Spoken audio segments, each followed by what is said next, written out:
I'd like to call to order the July 24th meeting of the Economic Development and Housing Commission. Commissioner Olson, will you lead us in the Pledge of Allegiance, please? Yes.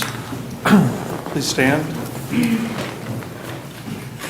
I pledge allegiance to the flag of the United States of America and to the republic for which it stands, one nation, under God, indivisible, with liberty and justice for all. Thank you, Commissioner Olson.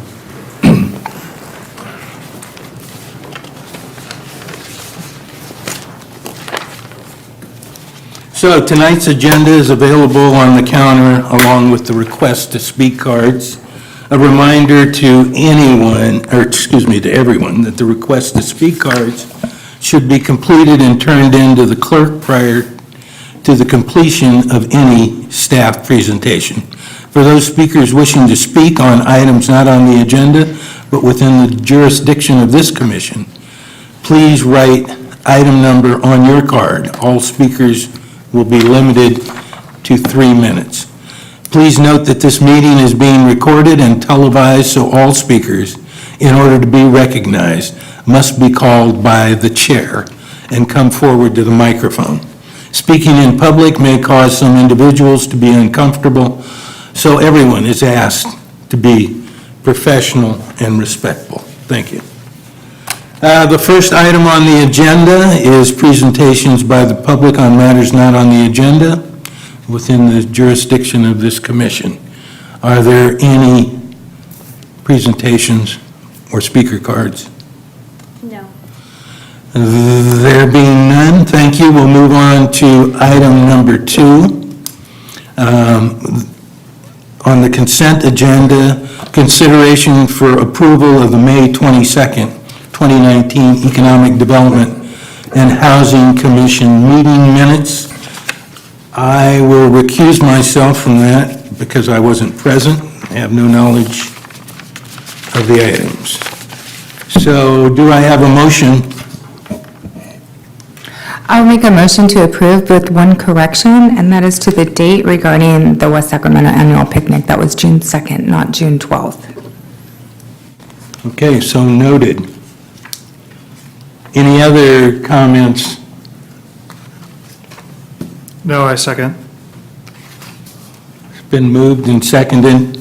All those in favor? Aye. Any other discussion? The previous month meeting minutes have been approved with one minor correction. Thank you. The regular agenda, item number 3, consideration of amendments to the Housing Trust Fund program. Mr. Huerta. Yes, good evening, Mr. Chairperson and members of the commission. I apologize that I'm sitting down today, but we're having issues with our projector, so I'll be sitting down here so that I can take a look at the screen and be able to follow along with my presentation. You should see the slides on the screens in front of you. If you don't, please let us know so that we can try to resolve that issue. But this evening, we're asking the commission to receive staff's presentation on recommended amendments to the Urban Infill Area Incentive in the Housing Trust Fund program of the Inclusionary Housing Ordinance, and to vote to recommend that the council approve the proposed amendments by staff. So the Housing Trust Fund is governed by the city's Inclusionary Housing Ordinance. Most of you, I believe, are familiar with the ordinance. The current ordinance, Chapter 1540 of the Municipal Code, was originally adopted in 2005 and was amended in 2014. The 2014 amendments brought significant changes to the ordinance that was originally adopted in 2015. One of those major amendments or modifications was meant to incentivize development along the riverfront to allow for alternatives to production in lieu of payment of a fee in lieu of production. And also to simplify the inclusionary housing program due to limited staff resources. The focus of today is the Housing Trust Fund program, and more specifically on the urban infill incentive that was included to promote development along the city's riverfront and account for generally higher costs of development in those areas. As you can see from the map, the urban infill area covers all of the Bridge District and most of the Washington neighborhood. Developers who were building in the urban infill area who opted to pay the in lieu fee that was implemented with the 2014 changes were eligible to receive a reduction of that fee if certain parameters were met. The first parameter was that the project's density had to be at or above 80% of the maximum density allowed in the zone. So most of the urban infill area is waterfront land use. The original maximum density in that area was 50 dwelling units to the acre, I'm sorry. That meant that for a developer to be eligible for the discount, their project had to be at least 40 dwelling units to the acre in order to be eligible for that discount. And then depending on where that density fell, they were eligible for a discount on the in lieu fee that they would have otherwise paid for their project. The percentages on the discount are shown on that table. So the maximum discount that any developer could receive was 80% of the fee that would have been paid. And of course, the minimum was 20%. Now again, this only applies to the urban infill area. It does not apply to any other cities outside of that designated area. So say a development in Southport would not be eligible for that discount.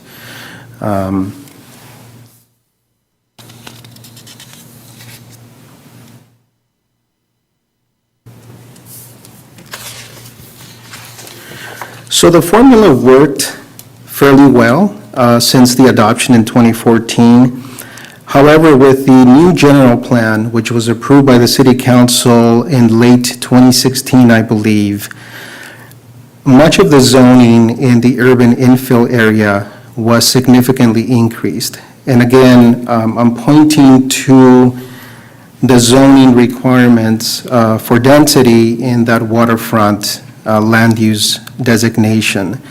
So as you can see from the table, before the general plan update, the minimum density required in the waterfront was 25.1 dwelling units to the acre, with a maximum of 50 dwelling units to the acre. After the general plan update, the minimum was 40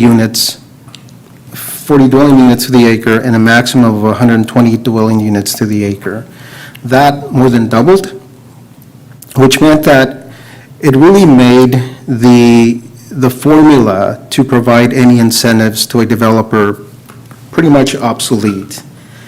In order for a developer to achieve any type of incentive, their projects would have had to be at around 96 dwelling units to the acre.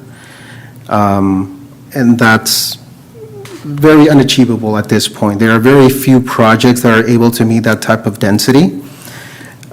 So just to give you some perspective, most of the development that has happened in the Bridge District by Fulcrum Properties, the average density of all of those projects is 55.6 dwelling units to the acre. Nowhere close to that 96 that would be required for the incentive. So again, that upzoning has made it just extremely difficult for any developer to receive any type of density and fulfill the original intent of that to promote development along the riverfront due to the higher cost of development in those areas.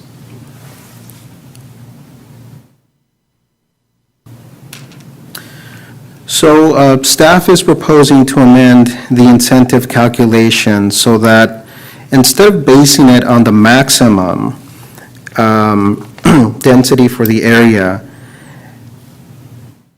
the calculation will be based on what the minimum density requirement is. So the table that you now see shows how much above the minimum density should be before they can achieve any type of a discount. So, again, if they are 10% above that minimum density, they will get a 20% discount on the total fee. If they're at 35% above that minimum density, they would get an 80% discount. Now, these percentages are not set in stone.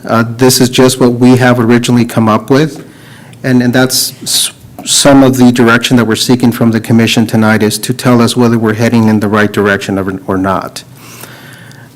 And again, just to put it in perspective, if we go back to what the existing density requirements in that waterfront land use, the minimum, if you recall, was 40 units to the acre. Right? So if we applied, if a developer was to build and their project was 20% above, that means that their project has to be at 44% dwelling units to the acre to achieve that 20% discount. I'm sorry, that 50% discount. Similarly, if a project is going to be at 35% above the minimum density, that would mean that the project has to be at 54 dwelling units to the acre to achieve that 80% discount. Do you have any questions on how that new formula works? I don't personally, I don't know about the other commissioners, but Okay, just want to make sure that I was- Mr. Huerta, this information is new to us. It wasn't in the packet, but it's understandable. Great, great. So this is the major change that we are seeking to make, because again, the formula as it stands right now is just not achievable and doesn't achieve the purpose of that incentive. In addition to this, the ordinance and the incentive was silent on specific development types. So in the waterfront zone, the city is really promoting mixed-use development. However, the incentive did not account for mixed-use projects and the fact that these projects have a retail component or a commercial component in those projects, right? So they include some square footage of retail space or commercial space, and that costs money. And again, we are strongly encouraging developers to do that type of development. So in order to account for that, we are also proposing to include what is called a dwelling unit equivalency to transform that retail or commercial square footage into actual residential units so that they can also achieve some sort of discount for building the type of development that we are asking them to build and that we are strongly encouraging them to build. So again, the formula you can see on the screen for retail space, for every 1,000 square feet of retail space, they would get 1.3 dwelling unit equivalency. And that would add to the number of units, and thus it would help with their density calculation, because now they have more units to count against the acreage that they're building on. The picture that you see is West Gateway Place. This is an affordable housing project, so it isn't affected by this, but I wanted to show that you can see the bottom is retail space that is currently unoccupied. But again, this is the type of development that the city is really pushing for in the waterfront.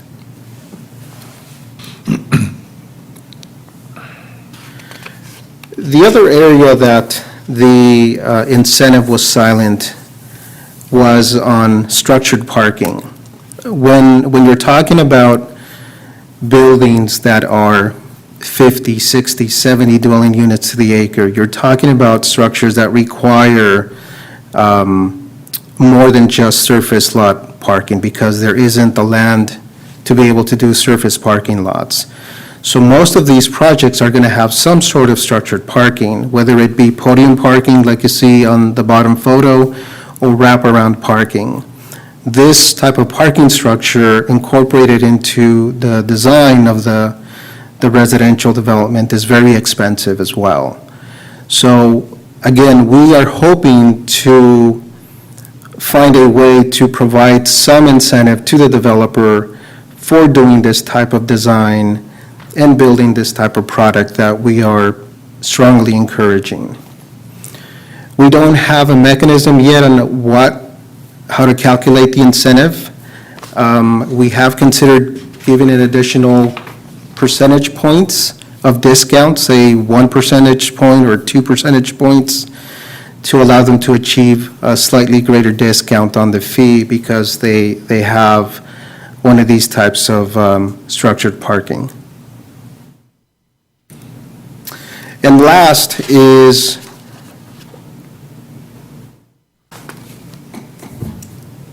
the calculation of the dwelling units to the acre. Typically, when our planning department calculates that, they used gross acreage. Again, we feel that this type of development is at a disadvantage when our planning department calculates the gross acreage because, again, they are building within their structures, retail space, parking, that is not being accounted for. So what we are proposing is to find a way to remove or somehow net out that square footage so that it helps with their density calculation. Again, the square footage would be reduced, the acreage would be reduced. So hence, they would get a higher density calculation if we are able to net out some of the square footage for either the parking or the retail or the commercial space. Again, we don't have the exact mechanism to do this, but again, staff is proposing that we consider this to, again, provide additional incentives to developers. And again, keep in mind that the original intent of that urban infill incentive was specifically that, to promote development along the riverfront, to promote denser development, and to promote this type of building design that is typically found in the urban core.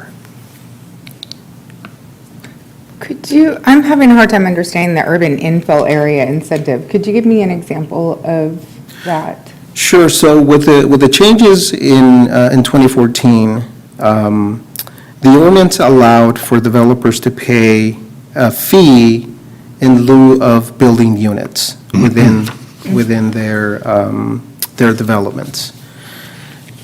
They could achieve that requirement in many ways. They could set aside land. They could acquire a market rate apartment and convert it into affordable.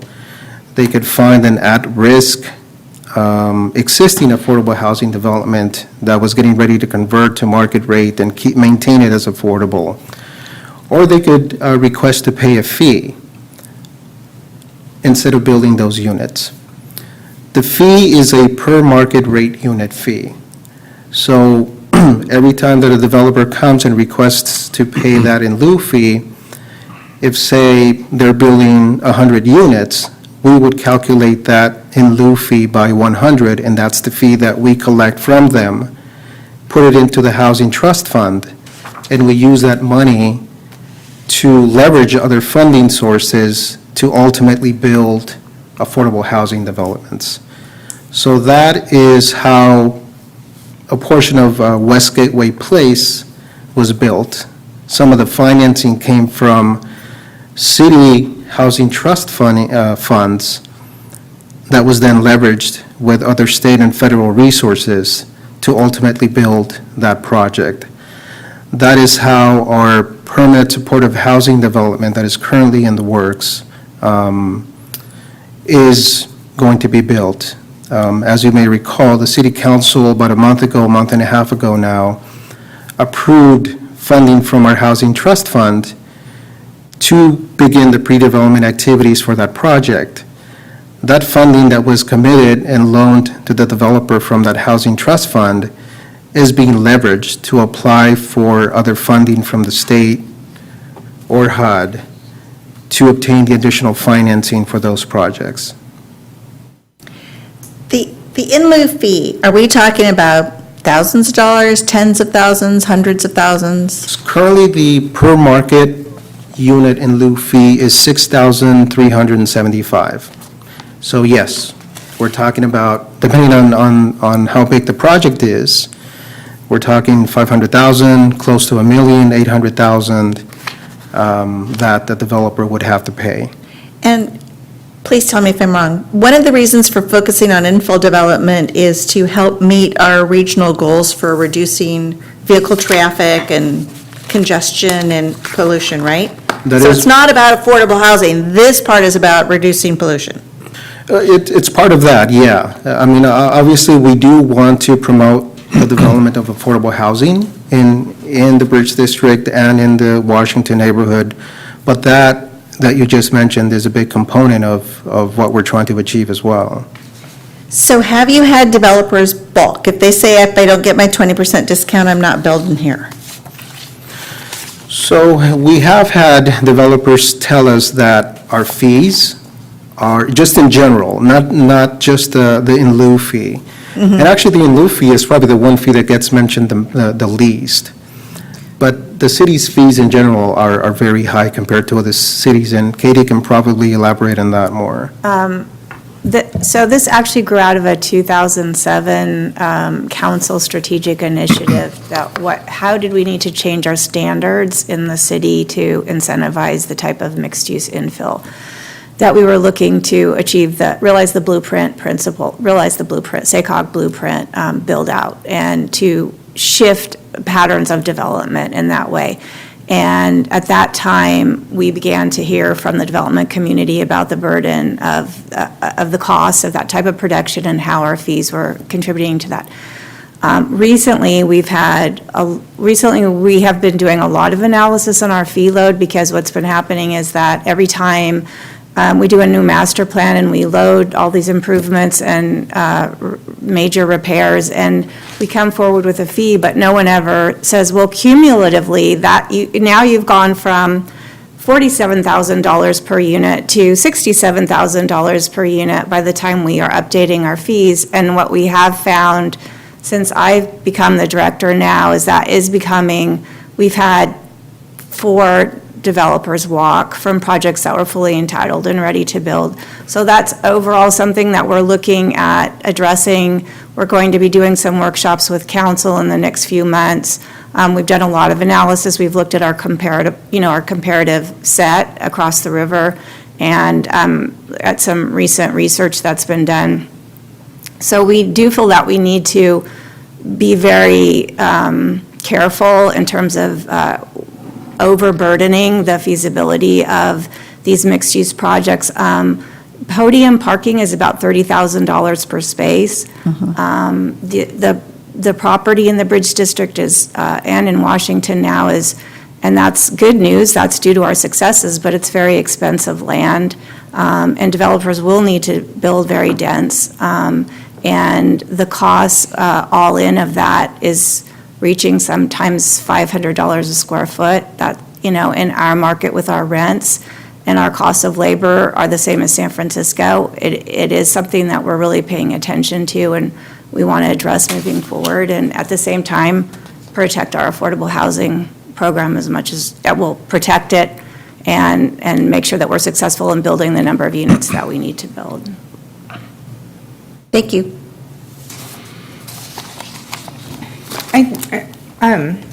My question was actually regarding the gross acreage versus net acreage, and that change that you were talking about. I wasn't quite clear about how how you would, what your thoughts are on making that change. Like, for instance, if it's an acre, but the net project is a quarter of an acre, you're saying that you would rate the project on the quarter of the acre, not on the whole acre of infill? That was... I like to take this because just I have so much experience with this in the Bridge District, because the Bridge District has special mechanisms on it that actually penalize projects that aren't dense enough. And so there's all kinds of, so we've created a formula.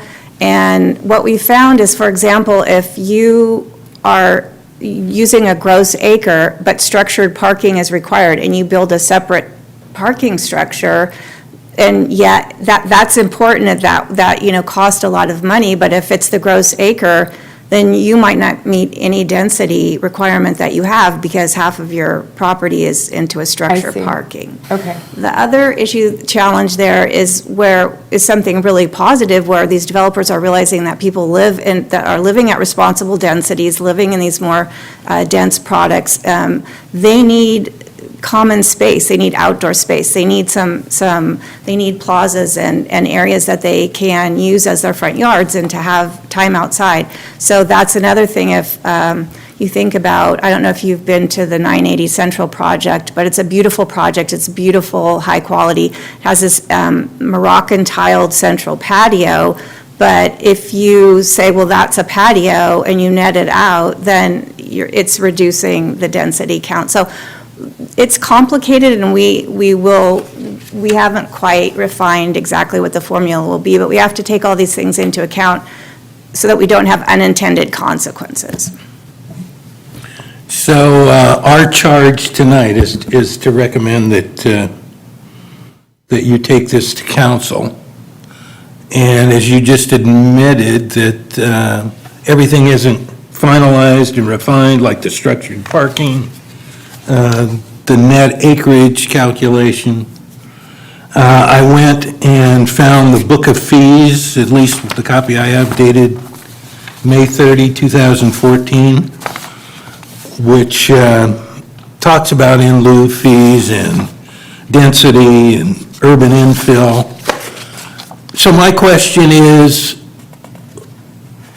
it going to be refined before it gets to council? Are we going to get to see this again in a more refined state? Is there going to be some matrix that we can look at as regard these changes? If you would like us to bring it back, we certainly can. I think the staff report was drafted to get your feedback and find out if you are comfortable with the level of detail that we have to move it forward to council, but we're more than happy to return after we've fully defined it. Go ahead. My personal thought on the project is that the request is premature, because there's just not, I have more questions than answers just based on reading it. Part of it is, I think the PowerPoint's great. It would be great if we could have a PowerPoint to take home, because you guys know this so well, but it is, no pun intended, but really dense material to try to understand. Some of the questions that I had was, what was the thought for the amendment in 2014? From what I read, we're looking at revising those numbers based on market conditions, and my thought is, okay, well, what are the change in market conditions, and has there been research with developers to know that this new formula is feasible and is going to meet the needs that you guys are seeking to achieve? And I'm a little bit confused, because I'm hearing we want to construct buildings with a certain amount of dwelling units, but then I also heard we're pushing mixed use. And I think mixed use is great, especially in this area. I think it's great for a multitude of reasons, not the least of which is the creation of jobs for people even living in those buildings. And so when I saw the 1.23 incentive for mixed use, my immediate thought was that's not enough. If we're trying to push mixed use, we really want to incentivize businesses in this area, because then when people leave Rayleigh Field, they're like, oh, let me go to this restaurant, or let me hit up this store, or whatever it is. So I think there's a lot of potential there. I also wondered if there was any sort of a traffic analysis that had been done. If we modify these, what impact is it going to have on traffic in those areas when you're talking about parking and all those sorts of things? And it might be out of the realm we discuss here, but I thought, might as well raise all these issues. No, actually, that's very important. We did traffic model in order to, for the environmental documentation in the Bridge District, and something that's about to happen in Washington with the new specific plan there. We did a traffic model, and to get, so we're projected at, for example, in the Bridge District, 9.6 million square feet of build-out. Well, that causes huge, we would have had to have greatly widened roads and intersections and added a lot of infrastructure. So in order to, we had to model making assumptions about these mixed uses and making assumptions about, for example, traffic leaving Rayleigh Field, having places to stop. So you're metering traffic in and out because they're coming early, they're leaving late. And then we applied pretty significant discounts assuming this live-work ratio. So those were embedded into the traffic modeling, and that's how we did ultimately certify CEQA in that area. And we'll do the same method again in Washington. So it is very important. Okay.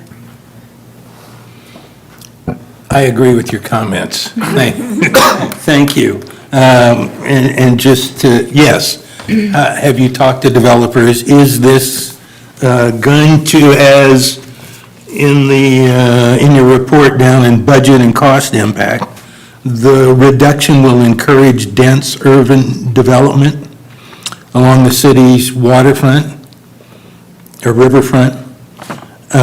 Is that a fact? Is that speculation? Have you talked to developers that this in fact is the silver bullet that will encourage? It is not a silver bullet because we have other few challenges. However, this grew out of a 2-year collaborative public-private, again, what I referenced earlier, the council's, the agenda item was called Urban Standards, and we tackled all these issues, and it's when we rewrote the specific plan and did the traffic modeling, and this first fee program, incentivized fee program, grew out of that working task force that was private and public. Now, I'm sure that they would like us to engage with them again. They always would like to give us ideas on reducing fees. So that's something we can certainly do that before we come back. So, Go ahead, Ron. no, Commissioner Olson, go for it. What percentage of fees that developers have to pay are included in the in lieu? You know, if the in lieus are reduced, how much of an overall reduction to their fees would this provide? Well, right now, our average fee per unit, for example, in Washington, in a mid-rise is running around $57,000 to $67,000. So they could go from 6,300 down to around 1,300 or 1,200 on the in lieus, so that would bring it from around 57 down to 54, or no, 52? Somewhere around there? in that neighborhood. Okay. That's what you're. That was what I was wondering. So again, back to my comment, I would like to see this developed further. I hope, are there any comments, before we approve it to go to council, because I'm sure, we have excellent council, they're smart people, they're going to want to see what the ultimate outcome is, what these numbers are going to look like in real time, or at least some concrete examples about what is going to happen. And again, if I was a developer coming in, I would like to have some idea about what my project's going to cost in general terms before I put myself at risk monetarily. That's my comment. Any other? Yeah, while Commissioner Olson, go.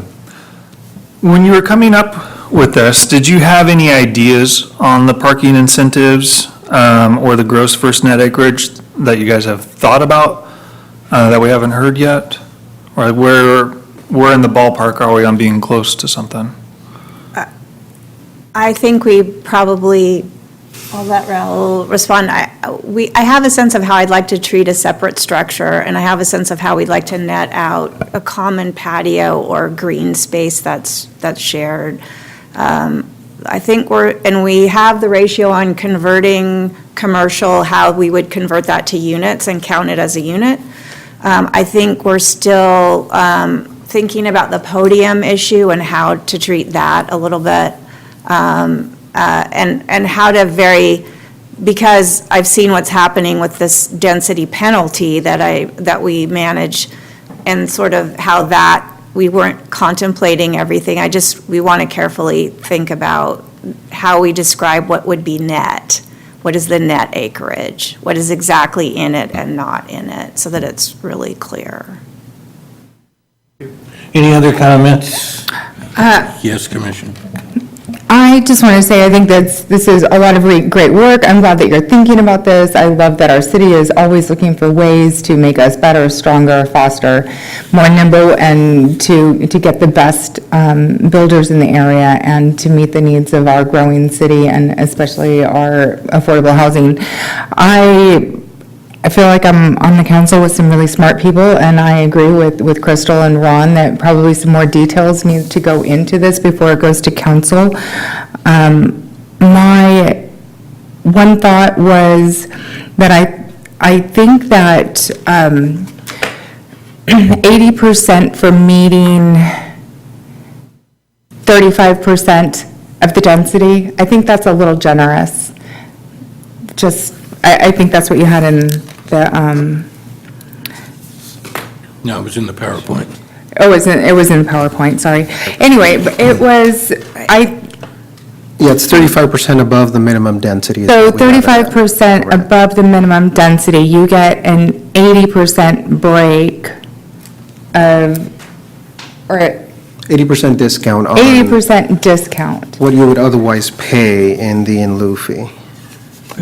of about $57,000 per unit is the fee? Is that what you're Correct. So saying? currently they're it's gonna be paying- 6375. They're going to get 80% discount on that $57,000. No, just on the affordable housing fee. On the affordable, Just the okay.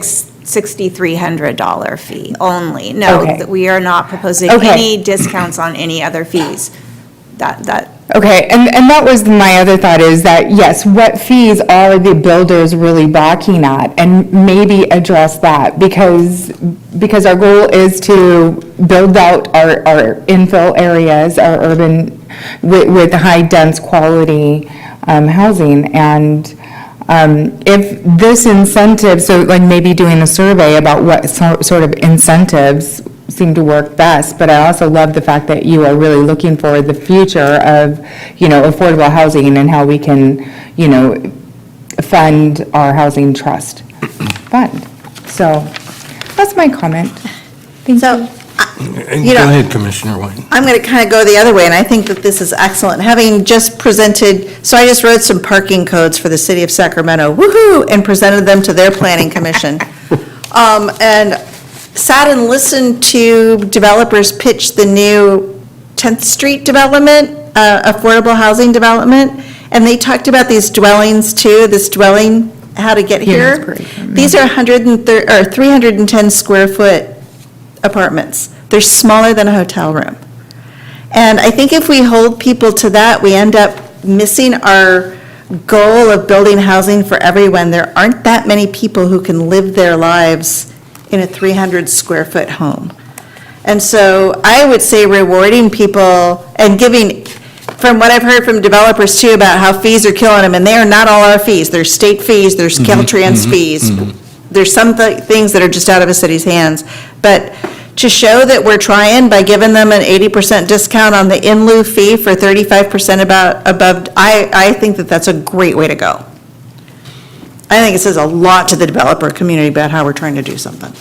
I don't disagree with you. Again, I'll go back to my original comment. I'd like to see it just refined a little bit more about the outcome of what you project, some examples, some what-ifs. Is everybody in agreement with that? I know you are, Crystal. That I personally would like to send it back and have it refined and come up with, and back to the parking structure, whether it's per space or square footage of the parking structure, however you can come up with a matrix on that, and the net acreage also, factoring out plazas and patios, and I agree with the outdoor space. I mean, personally, it's important to me, and yeah, most people don't like that dense an urban environment where there's no outdoor space, or all you've got is, the ability to open your window. So anyhow, that's my comment. If the commission is in agreement, I would make that recommendation. And if you give them an extra bonus for putting an EV charger in the parking space, we kill two birds with one stone. Yeah. So is the commission in agreement that staff should refine this a little more and bring it back to us? Yes. So that's a recommendation we're going to make tonight, that you refine your numbers, your examples, and bring it back to us. Yeah, so just to clarify, one of the asks tonight was just to get a sense of whether we were heading in the right direction, and from your comment, it seems like we are. You are. So- I will say that, Mr. Huerta, and I think everybody, just based on their comments, will agree that you are definitely going in the right direction. Just put a little polish on it. We will do. And Thank you. if I could add, recognize that you guys are in this space, and so you know this so well. You could really simplify it, like act as though I'm a second grader. That would make it really easy for me to digest the information so that I can provide an informed and reasoned decision or response. You're saying that on my behalf, aren't you? Thank you. No, Of course. and I mentioned, Mr. Huerta, that I went and got the book of fees because in attachment 2, it said simple calculations for applying urban so I wanted to see what that simple calculation was. So I agree with Crystal, more information for us, I'll say novices in this arena, prior to the meeting, so that we are completely informed, would be great. So,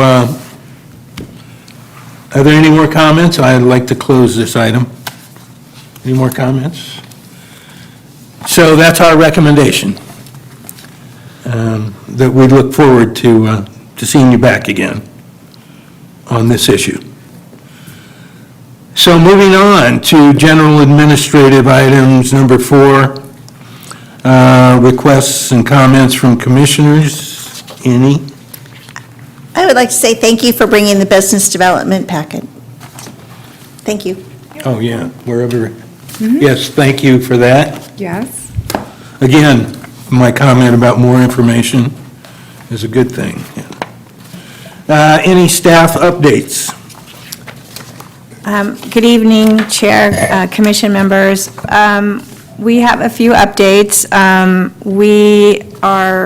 Sacramento has approved the NEPA CEQA certification, environmental documentation for the I Street replacement.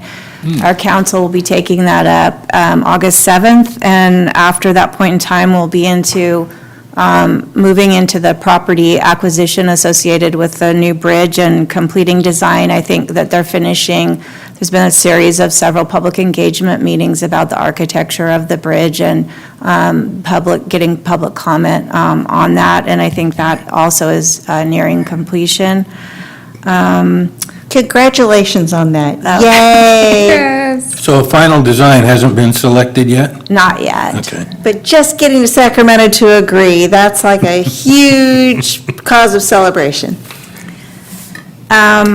CalSTRS will be starting construction on their second phase in September, so in about a month. Also, in late June, the city of Sacramento took action to fully partner with West Sacramento on the deck conversion of the historic I Street Bridge and passed several resolutions, and will be seeking grant funding so that both cities can ensure that the new I Street replacement bridge and the deck conversion are happening concurrently, which is very important to our city in terms of retaining our rights to bike and ped use on the historic bridge. Congratulations again. Thank you. Another big win. Yes, that's, again, back to you talking about the traffic impacts of the bridge district, and of course, CalSTRS. If anybody tries to get across the I Street Bridge at the end of the day, 5 o'clock, knows that we need another bridge. Exactly. Also, economic development staff, I don't think that the city really we haven't exercised certain rights that the city has to the ziggurat parking structure. That was land that the redevelopment agency and the city contributed back to, when it was being built, was contributed as part of the deal. In exchange, the city took parking rights to the first floor of that structure. So just because with all the changes in the money store and the bankruptcy and different tenants, and because development really wasn't a pressing need in terms of parking. And now we're really realizing that as we have several projects pending on our riverfront, which I hope to be able to brief you on in the next few months. They're very important projects. So we really started working with Zurich, the owner of the ziggurat, to exercise our rights. We have a parking manager now, so the city essentially can manage, control, and have complete the right to charge revenues, et cetera, to the first floor of the ziggurat, all weekends, all holidays, and every night from 6 p.m. on, all night until the morning. So any non-business hours, we really do have full control of that. So as we're seeing these projects pending, including CalSTRS has a residential project next to it, and there's a project pending on the River One site, that will be really helpful and support. It'll be really great encouragement because we can handle overflow parking in that ziggurat structure. And so that means those developers will not have to build as much parking, which creates feasibility for their projects.